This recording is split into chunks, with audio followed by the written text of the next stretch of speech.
परदेश ए बलमुआ तू भुला गइला। जाके परदेश ए बलमुआ तू भुला गइला। कवन सवतिनिया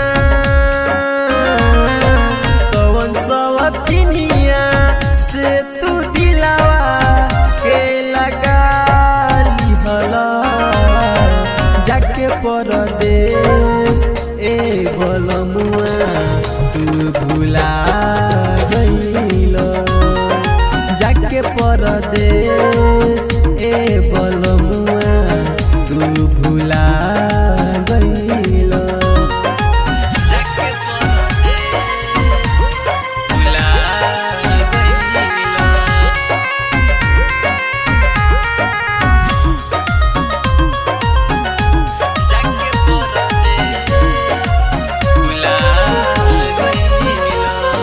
कौन कमी हमरा में रहे तू न बतैला।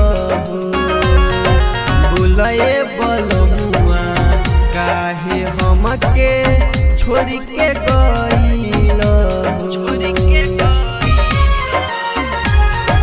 खिलल बगिया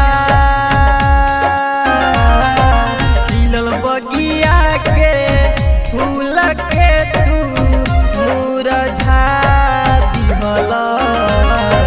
जाके परदेश ए बलमुआ तू भुला गइला।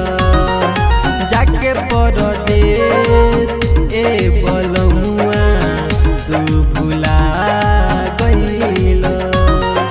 जाके परदेश ए बलमुआ तू भुला गइला।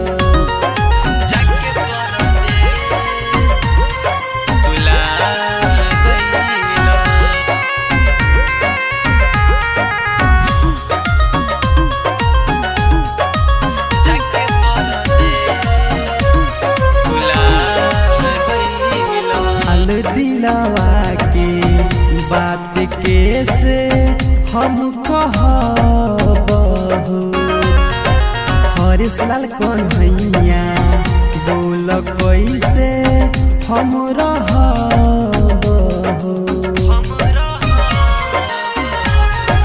कवन सुख पवला ओकरा में अधूरा गइला।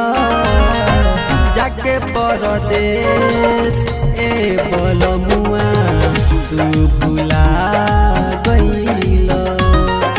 जाके परदेश ए बलमुआ तू